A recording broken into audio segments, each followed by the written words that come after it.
Hi,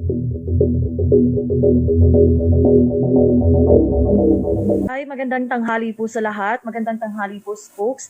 From Jason Gutierrez of New York Times, how are we addressing surveys that show that many Filipinos are still wary of being vaccinated years after the Dengvaxia Sanofi scare? We can't even convince some parents to bring in their kids to have measles jobs. Folks. Well, nakikita nyo naman po, no, na ang mga doktor po, ang mga ginagawa nating messengers na basta aprobado po ng ating FDA, ang lahat ng mga bakuna ay ligtas at epektibo. At ito pong dahilan kung bakit napapansin nyo, halos lahat po ng ating panauhin dito sa ating presidential press briefing ng mga nakalipas na 2 hanggang 3 linggo ay puro po mga doktor. So maraming salamat po sa ating mga medical frontliners. Sila po ang pinagtitiwalaan ng ating taong bayan at sila po ang paulit-ulit na nagsasabi kailangan po nating magpabakuna at lahat po ng bakuna na aprobado ng FDA ay ligtas at epektibo. Maraming salamat po. Susunod po magtatanong. Pumunta naman tayo kay Trisha Tirada, please.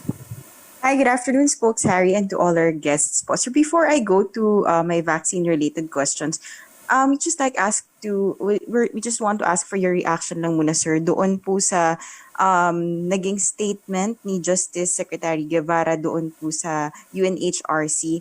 And he's saying that the preliminary or initial findings confirm that many of the drug-related cases have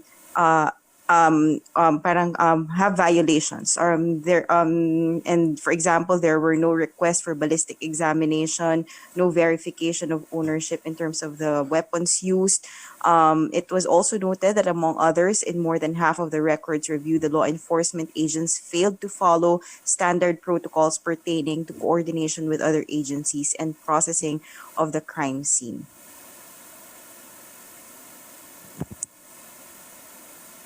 Well, alam mo, Trish, ang obligasyon ng Estado pagdating sa karapatang mabuhay ay ang obligasyon na mag-imbestiga at litisin ang lahat ng lumabag sa karapatang mabuhay. No? Kasama po ito na yung pagbibigay ng remedyo doon sa mga biktima sa ilalim ng kanilang domestic na mga batas, no, na mabigyan sila ng katarungan. At itong naunang pahayag ng ating Secretary of Justice ay nagpapatunay na seryoso po tayo sa obligasyon natin na mag-imbestiga at maglitis dahil hinaharap po natin ang katotohanan na posible pong may ilang mga alagad ng batas na kinakailangan sigurong managot sa ating batas dito sa Pilipinas.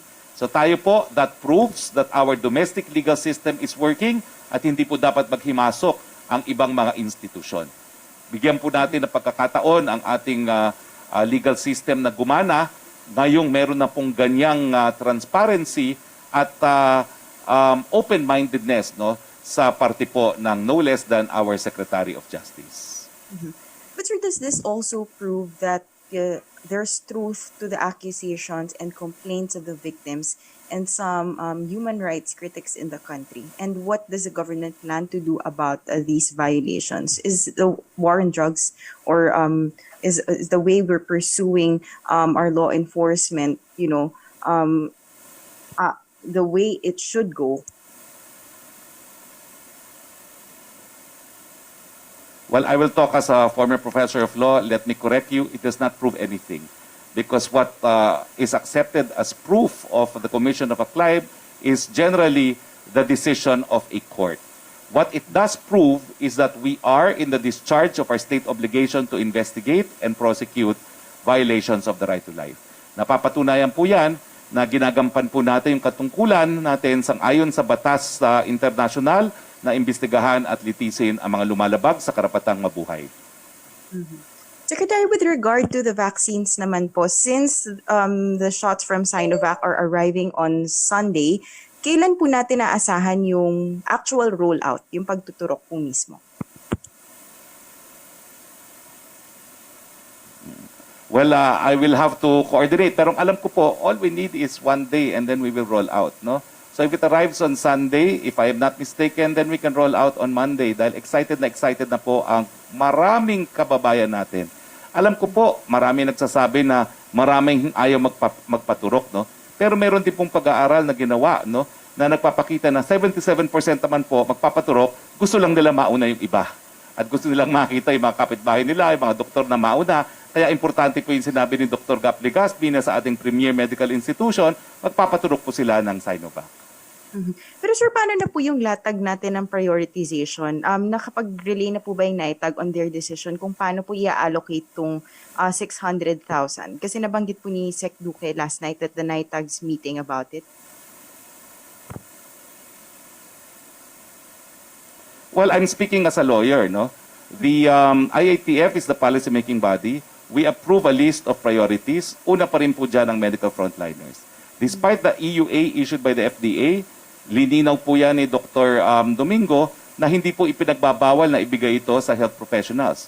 At kaya nga po importante na kunin natin ang panig ng mga doktor dyan sa UPPGH kung payag sila na magpaturok, bagamat ang sabi nga po not recommended for medical frontliners, ang sagot po nila oo. So ibig sabihin po, pwede naman nating ibigay yan sa medical frontliners na talaga namang first priority natin.